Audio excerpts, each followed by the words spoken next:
بسم اللہ الرحمن الرحیم۔ السلام علیکم۔ آج مجھے اس گندی سی جگہ پہ پڑے ہوئے تیسرا دن تھا۔ میں ان 3 دنوں سے نہ تو نہائی تھی اور نہ ہی میں نے کھانا کھایا تھا۔ مجھے پینے کے لیے جو پانی دیا گیا تھا وہ بھی اتنا گندا تھا کہ اسے پینے سے کوئی بھی انسان بیمار ہو سکتا تھا۔ اب وہ آدمی میرے سامنے بیٹھا تھا، میں زمین پہ بیٹھی تھی اور وہ کرسی کے اوپر بیٹھا تھا، میری طرف پوری طرح سے متوجہ تھا۔ میرے پاس کچھ لڑکیاں موجود تھیں جو اپنے ہوش و حواس میں نہیں تھیں۔ اس نے کہا، تمہیں آج تیسرا دن ہے، اب تم بتاؤ تم نے کیا فیصلہ کیا ہے؟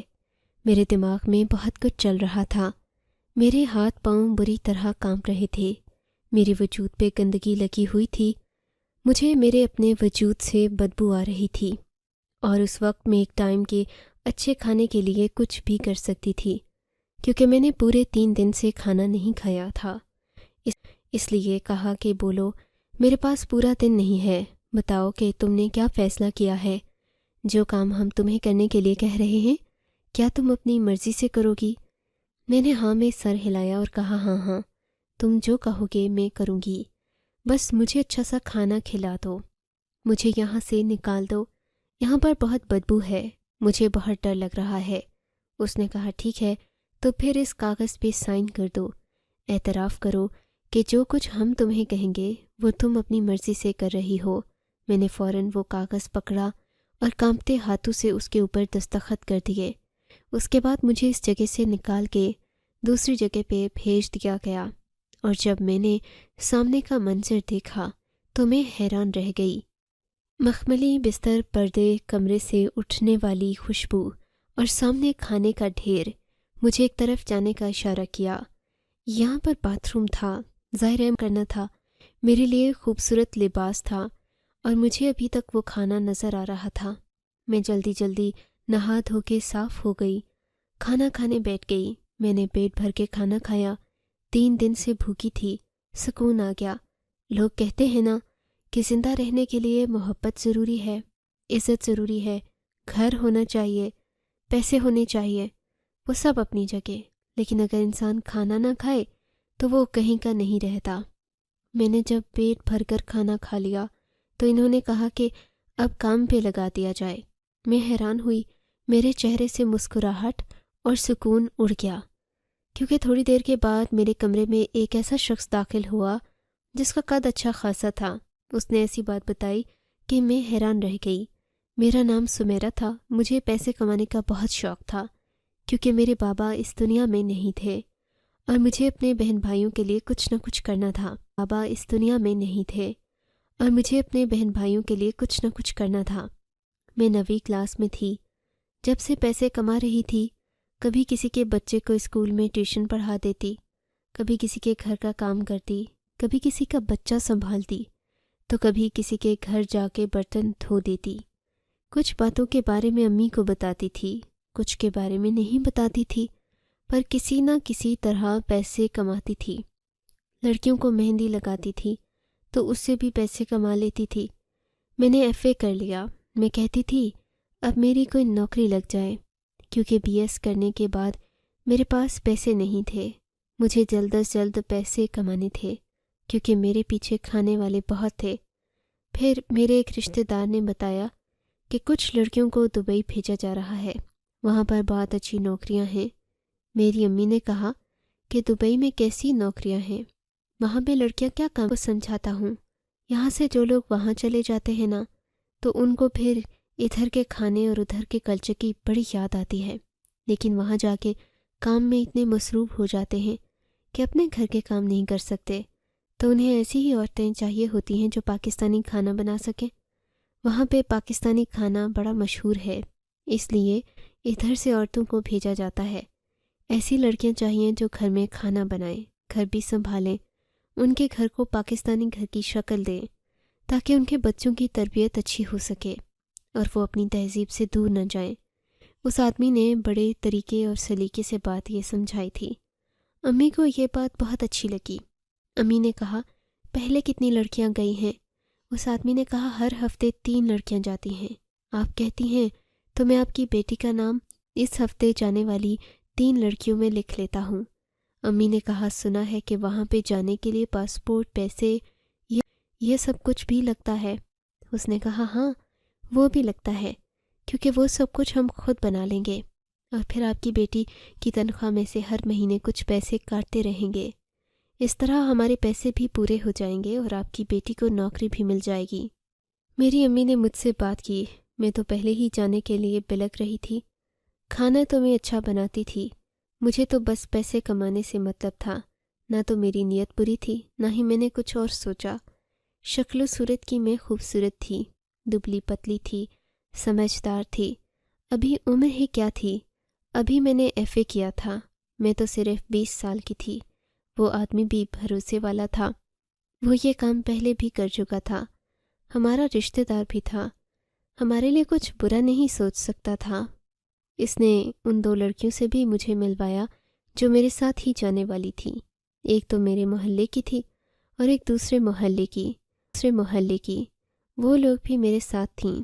انہوں نے کہا کہ تم بھی ہمارے ساتھ جاؤ گی، ہم تینوں ساتھ ساتھ رہیں گے تو پھر کوئی مسئلہ نہیں ہوگا۔ میں نے کہا ہاں یہ تو ہے، بس اس شخص نے ہمیں ہر طرح سے مطمئن کر لیا۔ ہم لوگ دبئی جانے کے لیے تیار ہو گئے۔ ہمیں کہا گیا تھا کہ ایئرپورٹ سے ہی ہمیں یہاں پر جس شخص نے نوکری دلانی ہے وہ ریسیو کر لے گا، اس کے بعد مختلف گھرانوں میں بھیج دیا جائے گا، بھرے ہوئے خاندانوں میں بھیجا جائے گا۔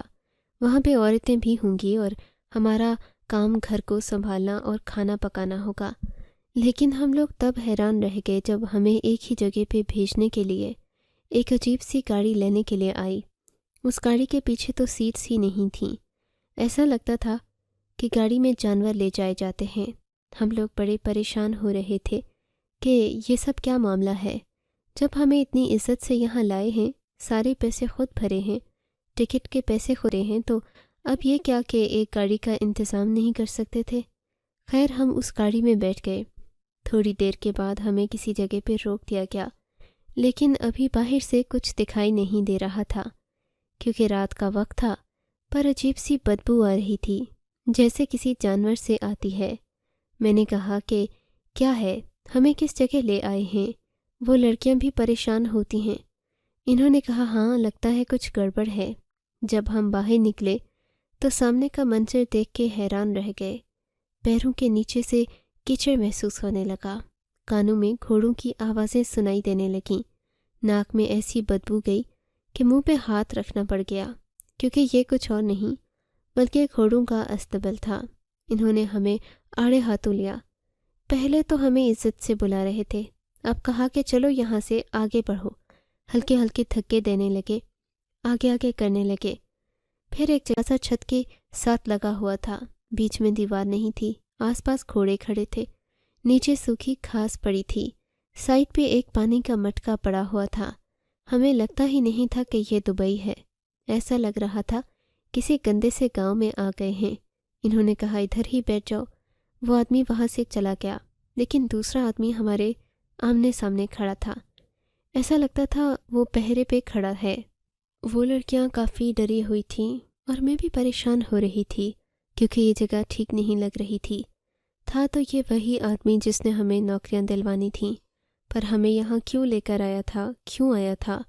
یہاں نہ تو کوئی گھر تھا، نہ ہی کوئی کالونی تھی۔ بالآخر میں ہی بول پڑی۔ میں نے کہا ہمیں یہاں کیوں لایا گیا ہے، ہماری نوکری کب لگے گی؟ اس نے کہا کہ ابھی سب پتہ چل جائے گا، بیٹھ جاؤ ادھر آرام سے۔ ہم لوگوں کو وہیں پہ بیٹھ جانے کا کہہ دیا اور وہ آدمی وہیں کھڑے رہا کرتے آرام سے۔ ہم لوگوں کو وہیں پہ بیٹھ جانے کا کہہ دیا اور وہ آدمی وہیں کھڑے رہا کرتے کرتے کافی گھنٹے گزر گئے۔ تھوڑی دیر بعد وہ آدمی وہاں سے چلا گیا، لیکن اس نے باہر سے دروازے کو بند کر دیا۔ یہ بات مجھے تب پتہ چلی جب میں اٹھی اور میں نے باہر نکلنے کی کوشش کی۔ وہ لڑکیاں مجھے کہہ رہی تھیں کہ آگے مت بڑھو، آگے مت جاؤ، وہ لوگ باہر ہوں گے۔ میں نے کہا ہاں لیکن دروازہ کھلا ہے یا نہیں دیکھنا تو پڑے گا۔ جب دیکھا تو دروازہ باہر سے لاک تھا، ان لوگوں نے ہمیں یہاں پہ قید کر دیا تھا۔ ایک لڑکی کہنے لگی کہ شاید ہمیں صبح لے جائیں ہمیں یہاں سے۔ میں نے کہا کہ تمہارا دماغ ٹھیک ہے، ان لوگوں نے ہمیں یہاں پہ قید کر دیا ہے، اس جگہ کی حالت دیکھو، کیا انسانوں کو رکھنے کی جگہ ہے یہ؟ لیکن ہمارے ساتھ کچھ برا ہوا ہے۔ ہم لوگوں کو انہوں نے بیوقوف بنایا ہے۔ یہاں کوئی نوکری نہیں ہے، اب جانے یہ ہمارے ساتھ کیا کریں گے۔ لڑکیوں نے تو بری طرح سے رونا شروع کر دیا۔ پریشان تو میں بھی تھی، لیکن میرا دماغ اس چیز کے حوالے سے چل رہا تھا کہ اب ہمیں کیا کرنا چاہیے۔ لیکن وقت تھا کہ گزرتا جا رہا تھا، نہ کوئی اندر آ رہا تھا، نہ ہی کوئی باہر جانے کا راستہ۔ ایسا لگتا تھا کہ وہ لوگ ہمیں یہاں پہ چھوڑ کے بھول گئے ہیں۔ ایک لڑکی نے کہا کہ مجھے بہت ڈر لگ رہا ہے، پتہ نہیں کیا ہونے والا ہے۔ ہمیں پیاس لگی تو ہم نے اس مٹکے کی طرف دیکھا۔ اس کے اندر پانی تو تھا، لیکن پانی بہت ہی گندا تھا، گدلا پانی تھا۔ پانی کے اندر سے بھی بو آ رہی تھی۔ ہم نے وہ پانی نہیں پیا، لیکن تھوڑی دیر کے بعد ہمیں بہت زیادہ پیاس لگنے لگی، کیونکہ گرمیوں کا موسم تھا اور یہاں کی گرمی تو مشہور ہے۔ پھر یہاں کوئی پنکھا بھی نہیں تھا، اوپر سے چھت کھلی تھی، لیکن وہ اتنی اونچی چھت تھی کہ وہاں کوئی نہیں پہنچ سکتا تھا۔ آس پاس جانور تھے، ڈر لگتا تھا کہ کہیں گھوڑے کھل جائیں اور ہم نہ پڑ گیا۔ مٹی پہ بیٹھے تھے، کپڑے بھی گندے ہو چکے تھے۔ وقت گزرتا جا رہا تھا۔ تھوڑی دیر بعد دیکھا تو اس جگہ کی سائڈ پہ ہی ایک باتھ روم بنا ہوا تھا۔ ظاہر ہے اب ہمیں یہاں پہ اتنے گھنٹے ہو گئے تھے، رات سے صبح ہو گئی تھی، صبح سے پھر سے شام ہو رہی تھی، پر وہ باتھ روم بھی انسانوں کے جانے کی جگہ معلوم نہیں ہو رہی تھی۔ لیکن اب ہم لوگ مجبور تھے، بھوک سے جان جا رہی تھی، کھانے کو کچھ نہیں تھا۔ بار بار دروازے پہ دستک دے رہے تھے کہ ہمیں کھولو، ہمیں یہاں سے تو نکالو۔ ایک لڑکی کو تو چکر آ گیا، اس کی حالت خیر ہونے لگی۔ ہم نے کہا کہیں یہ لڑکی مر ہی نہ جائے، پھر ہم اس کے ماں باپ کو کیا جواب دیں گے۔ یہ وہی لڑکی تھی جو میرے محلے میں رہتی تھی، میں اس کو اچھی طرح جانتی تھی اور اس کی امی کو بھی۔ یہ بھی میری طرح مجبور تھیں۔ اس کے والد صاحب چارپائی پہ پڑے تھے، اس کا کوئی بھائی بھی نہیں تھا۔ میرے بھائی تھے لیکن وہ بھی بہت چھوٹے تھے۔ میں اسے بار بار جگانے کی کوشش کر رہی تھی، لیکن پھر بے ہوش ہو جاتی تھی۔ ہم لوگ غریب صحیح، لیکن کبھی اتنی لمبی بھوک برداشت نہیں کی تھی۔ کھانے کو کچھ نہ کچھ تو مل ہی جاتا تھا۔ ہماری طبیعت خراب ہونے لگی، گندا پانی پینے کی وجہ سے حالت غیر ہونے لگی، بھوک سے جان جانے لگی۔ ایسا لگتا تھا کہ بہت سارے دن گزر گئے ہیں، لیکن شاید 3 دن گزر گئے تھے۔ بار بار گھوڑوں کی آواز آتی، ہمارے کپڑے گندے ہو چکے تھے، ہمارے جسم پر مٹی لگی تھی۔ وہ لڑکی بھی بے ہوش ہو گئی اور دوسری بھی، اور میں ایسے بیٹھی تھی کہ جیسے میں بے ہوش ہونے والی ہوں۔ مجھے اچانک دروازے پہ ہلچل کی آواز آئی۔ وہی شخص اندر آیا جس نے ہمیں نوکری دینی تھی۔ اس کا نام کیا تھا میں نہیں جانتی تھی، لیکن اس نے گلے میں لاکٹ پہن رکھا تھا جس پہ عثمان لکھا تھا۔ شاید اس کا نام عثمان تھا۔ وہ کرسی الٹی کر کے ہمارے سامنے بیٹھ گیا۔ اس نے کہا وہ دونوں تو بے ہوش ہو گئی ہیں۔ میں نے کہا کہ ہاں ہماری مدد کریں۔ اس نے کہا وہ دونوں تو بے ہوش ہو گئی ہیں۔ میں نے کہا کہ ہاں ہماری مدد کریں۔ آپ نے ہمیں یہاں کیوں رکھا ہے؟ ہماری حالت بہت بری ہے، مجھے بہت پیاس لگی ہے، مجھے بہت زیادہ بھوک لگی ہے، مجھے ایسا لگتا ہے میں مر جاؤں گی۔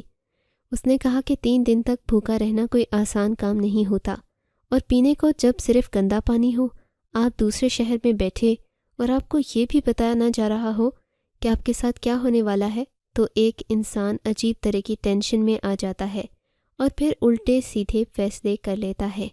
تم فکر نہیں کرو، ہم تمہاری مدد کریں گے، لیکن اس سے پہلے ہم تمہیں بتانا چاہتے ہیں کہ یہاں پہ نوکری کے لیے تمہیں نہیں لائے۔ تمہیں ہماری مرضی سے کام کرنا ہوگا۔ تمہیں ہمیں یہ لکھ کے دینا ہوگا کہ ہم تم سے جو کام کہیں گے تم کرو گی۔ میں نے کہا کیسا کام ہوگا؟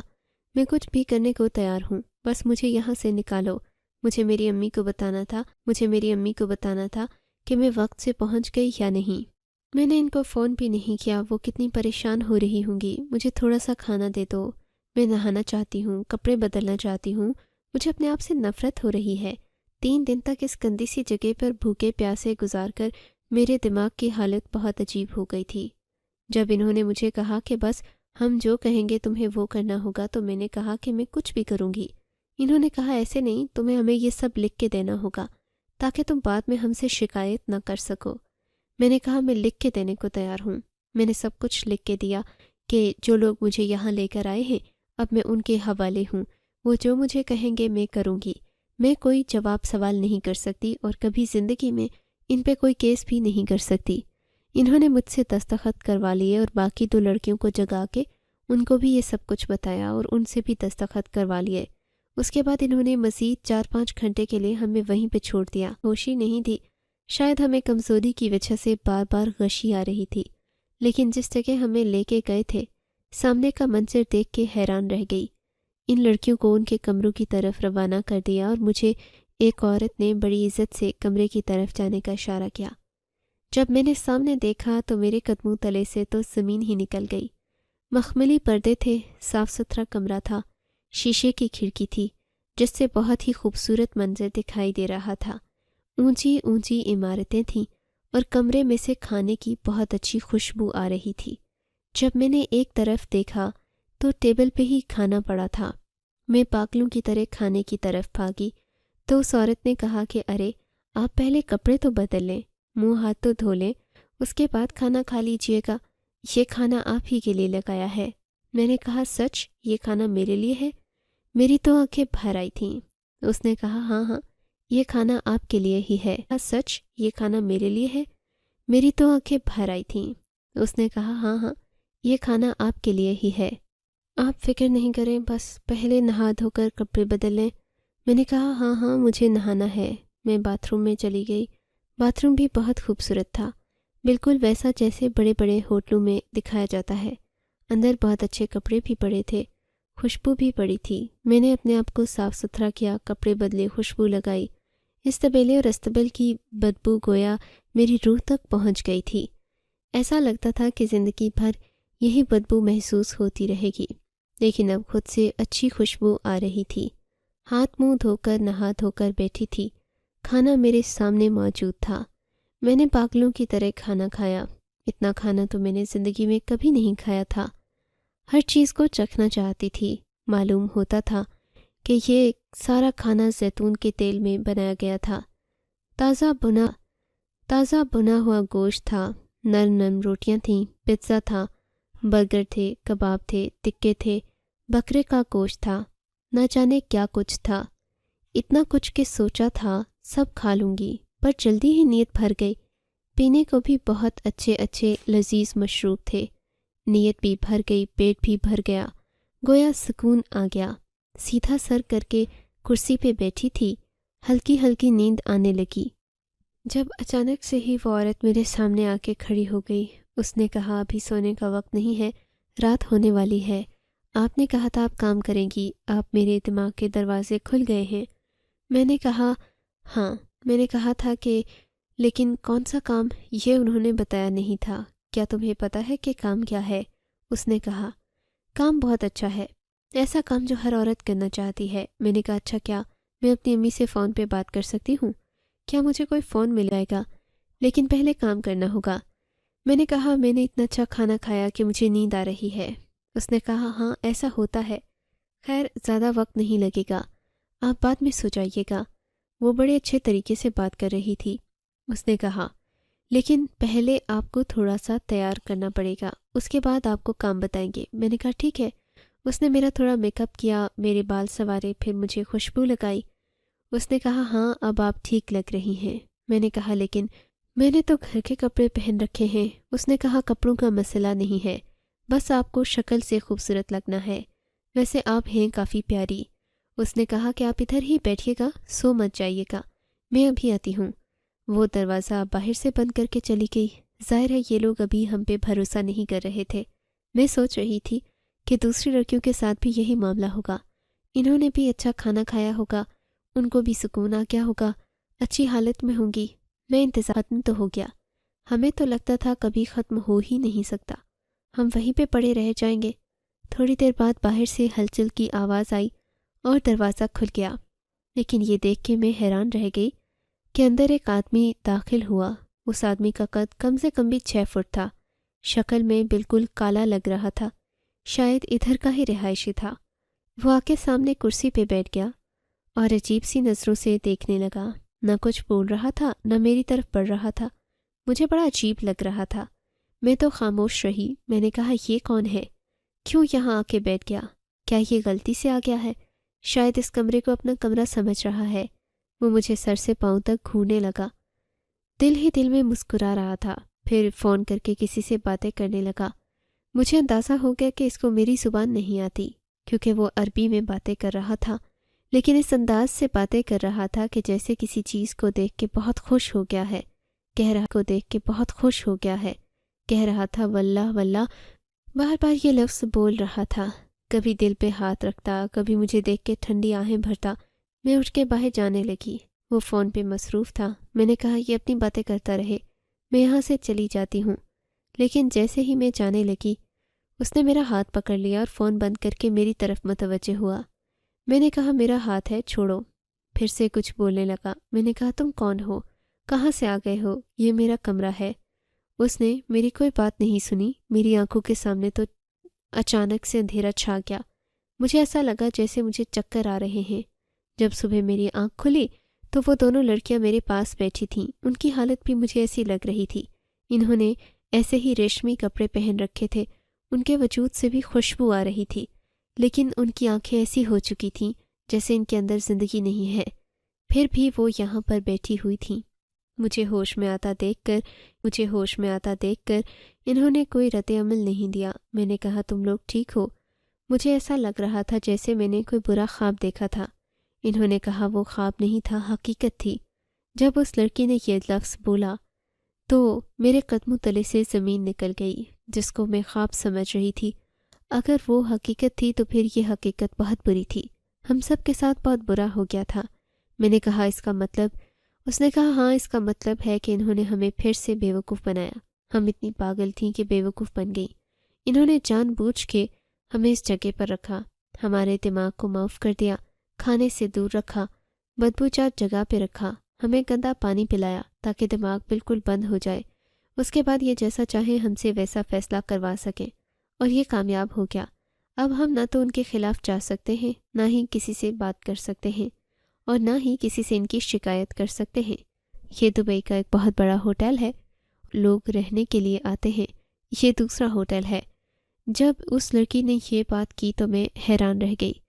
مجھے سب کچھ بہت پہلے سمجھ جانا چاہیے تھا، لیکن واقعی انہوں نے تو ہمارا دماغ بند کر دیا تھا۔ وہ لڑکی بری طرح سے چلانے لگی۔ اس نے کہا اب تو ہمارے ساتھ یہی ہوتا رہے گا، ہم یہاں بری طرح پھنس گئے ہیں، کیا بنے گا ہمارا؟ جب وہ چلائی تو ان کی مینیجر کمرے میں آ گئی، جو ہمیں یہ سب کچھ سمجھا رہی تھی، ہمیں تیار کر رہی تھی۔ میں نے کہا تمہیں پتہ تھا کہ یہاں یہ سب کچھ ہونے والا ہے، تو تم ہمیں بتا نہیں سکتی تھی۔ اس نے کہا میں تو اپنا کام کر رہی تھی، تم لوگ بیوقوف لڑکیاں ہو، یہاں تک چلی آئی، تمہیں یہ نہیں پتا کہ یہاں پر لڑکیوں سے اور کیا کام لیا جا سکتا ہے۔ میں نے کہا ہمیں تو کہا گیا تھا کہ کھانا پکانے کے لیے۔ اس نے کہا کھانا پکانے کا کام ملے گا تم لوگوں کو؟ کیوں یہاں پر پاکستانی ہوٹل نہیں ہے جہاں سے کھانا ملتا ہے؟ تم جیسی ضعیف العقل لڑکیوں کو بیوقوف بنانا بہت آسان۔ اب ساری زندگی یہی برداشت کرتی رہو گی، یہی سب کچھ کرتی رہو گی، اگر نہیں کر پاؤ گی تو جان سے جاؤ گی۔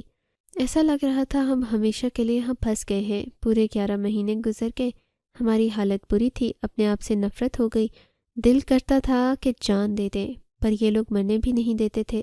پھر نہ جانے کیا ہو گیا، ان لوگوں پہ کسی بہت بڑے آدمی کا ہاتھ پڑ گیا، انہوں نے ان کو بے نقاب کیا۔ وہ ان کا دشمن تھا اور اس نے یہ ثابت کیا کہ اس ہوٹل میں غلط کام ہو رہا ہے، لڑکیوں کو استعمال کیا جا رہا ہے۔ ہم لوگوں کو پولیس کے حوالے کر دیا گیا۔ پولیس نے ہم سے پوچھا کہ ہم کہاں سے آئے ہیں، ہمارے ساتھ کیا ہوا ہے۔ ہم نے سب کچھ بتایا۔ ہمارے پتے وغیرہ پاسپورٹ بھی ان لوگوں نے رکھ لیے تھے جو ان سے برآمد ہوئے۔ اس کے بعد ہم 6-7 مہینے تک عورتوں کے ایک سینٹر میں پڑے رہے۔ یہاں بھی ہم پر بہت ظلم ہوتا تھا، ہم سے بہت کام کروائے جاتے تھے، تانے دیے جاتے۔ پھر کہیں جا کے پورے 2 سال بعد ہم پاکستان میں اپنے ماں باپ سے ملے۔ 2 سال تک امی نے نہ تو میری آواز سنی تھی نہ مجھے دیکھا تھا۔ ان کو پتہ ہی نہیں تھا کہ میں کہاں ہوں۔ ان کی حالت بہت بری تھی۔ لوگ ان کو کہتے تھے کہ آپ کی بیٹی مر گئی ہے، کچھ لوگ کہتے کہ وہیں پہ کھو گئی ہے، کسی عربی سے شادی کر کے بیٹھ گئی ہے، اب کبھی واپس نہیں آئے گی۔ لیکن جب امی نے اپنی کہانی سنائی تو امی پھوٹ پھوٹ کے رونے لگیں۔ پیچھے سے امی نے کس طرح سے گزارا کیا تھا یہ امی ہی جانتی تھی۔ بہت برا وقت تھا، لیکن بھوکا کوئی نہیں رہتا، کچھ نہ کچھ کرنا ہی پڑتا ہے۔ میرے چھوٹے بہن بھائی لوگوں کے گھروں پہ کام کرتے تھے، میرا ایک چھوٹا بھائی بوٹ پالش کرتا تھا۔ جب میں نے اس کی طرف دیکھا تو میری آنکھوں میں آنسو آ گئے۔ مجھے اپنے دکھ سے زیادہ اس کا دکھ بڑا لگنے لگا۔ 7 سال کی عمر میں وہ بیچارہ لوگوں کے بوٹ پالش کر رہا تھا۔ امی کو میں نے کہا یہ دنیا بہت بری ہے، جس کر گیا۔ اس نے کہا مجھے کیا پتا تھا یہ وہاں پہ یہ سب کچھ ہوگا۔ اب واپس تو آ گئی ہوں، لیکن سب کچھ پہلے جیسا نہیں رہتا۔ راتوں کو برے خواب آتے ہیں، ان میں سکون نہیں آتا، عجیب سی حالت ہو جاتی ہے۔ سمجھ نہیں آتی کہ کس کو الزام دیں، کس کی غلطی تھی۔ آخر میں یہی کہنا چاہوں گی کہ روزگار کی تلاش میں کوئی بھی اس طرح کے فیصلے نہ کرے، اپنے آپ کو سنبھال کے رکھیں۔ آج کل یہ سب کچھ بہت ہو رہا ہے۔ میری کہانی سے آپ لوگ یہ سیکھیں گے کہ اس دنیا میں کوئی بھی بنا مطلب کے کسی کے لیے کچھ نہیں کرتا۔ ایک ایک قدم پھونک کے رکھیں۔ مجھے کوئی ایسا وظیفہ بتائیں کہ جس سے میرے دل کو سکون مل جائے۔ امی کہتی ہیں میں تیری شادی کرا دوں گی، لیکن اب میں کسی سے شادی بھی نہیں کرنا چاہتی، کیونکہ میں کسی کو دھوکہ نہیں دینا چاہتی۔ شاید زندگی ایسے ہی گزر جائے۔ آپ کو اگر یہ کہانی اچھی لگی ہے تو اس ویڈیو کو لائک کیجیے، اور اس طرح کی مزید کہانیاں سننے کے لیے ہمارے چینل کو ضرور سبسکرائب کیجیے۔ کہانی سننے کا شکریہ۔ آپ سے ملاقات ہوگی اگلی ویڈیو میں، تب تک کے لیے اللہ حافظ۔